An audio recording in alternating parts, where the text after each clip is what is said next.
நீலகிரி மாவட்டம் கூடலூர் மலைப்பகுதியில் 12 ஆண்டுகளுக்கு ஒருமுறை பூக்கும் நீல குறிஞ்சி மலர்கள் அதிக அளவில் பூத்து குலுங்குகின்றன. இதனிடையே குறிஞ்சி பூக்களை பார்க்க செல்லும் சுற்றுலா பயணிகளுக்கு வனத்துறை பல்வேறு அறிவுறுத்தல்களை வழங்கியுள்ளது. இதுகுறித்து நீலகிரியிலிருந்து செய்தியாளர் வில்லியம் வழங்கும் தகவல்களை பார்க்கலாம். மேற்கு தொடர்ச்சி மலைகளை ஒட்டிய நீலகிரி மாவட்டத்தில் செடி, கொடி, தாவரங்கள், மரங்கள் என அரிய வகை தாவரங்கள் அதிக அளவில் உள்ளது. குறிப்பாக நீலகிரி மாவட்டம் என்ற பெயர் வர காரணமே நீலக்குறிஞ்சிகள் இங்கு பூப்பதனால்தான் இங்கு நீலகிரி என ஒரு பெயர் வந்ததாக சில குறிப்பேடுகள் தெரிவிக்கின்றன. மலைகளும் சார்ந்த இடங்களிலும் மட்டுமே பூக்கக்கூடிய இந்த நீலக்குறிஞ்சி மலர்கள் தற்போது கூடலூர் மற்றும் அதனை சுற்றி வட்டார பகுதிகளில் அதிக அளவில் பூத்து குலுங்குகிறது. பார்ப்பதற்கு ரம்மியமாக நீலக்கரலில் பூத்துள்ள இந்த குறிஞ்சி பூக்கள் ஒரு நீல கம்பளம் விரித்தது போல மலை முகடுகள் அனைத்திலுமே தற்பொழுது பூத்து குலுங்குகின்றன. இவ்வாறு பூத்துள்ள இந்த குறிஞ்சி பூக்களில் பல வகை உள்ளது. குறிப்பாக ஓராண்டு, 3 ஆண்டு, 5 ஆண்டு, 7 ஆண்டு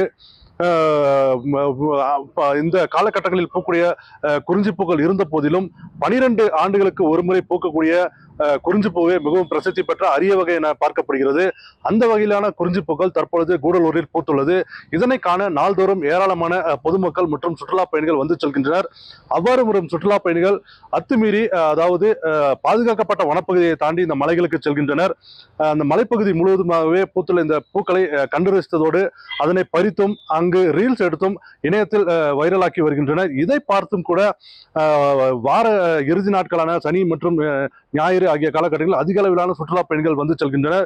கேரளா, கர்நாடகா உள்ளிட்ட அண்டை மாநிலத்திலிருந்தும் இதனை காண சுற்றுலா பயணிகள் வந்த வண்ணமே உள்ளனர்.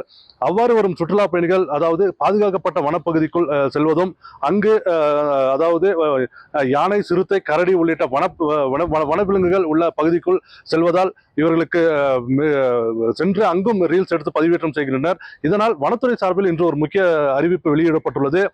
அதாவது அத்துமீறி காப்பு காட்டுக்குள் நுழைந்து இந்த குறிஞ்சி மலர்களை காண்பதற்கு பொதுமக்கள் மற்றும் சுற்றுலா பயணிகள் செல்ல வேண்டாம் எனவும், அங்கு யானை, சிறுத்தை, கரடி உள்ளிட்ட வனவிலங்குகள் இருப்பதால் அதன் பாதுகாப்பு கருதி அங்கு யாரும் செல்ல வேண்டாம் என்று ஒரு அறிவிப்பை வெளியிட்டுள்ளது.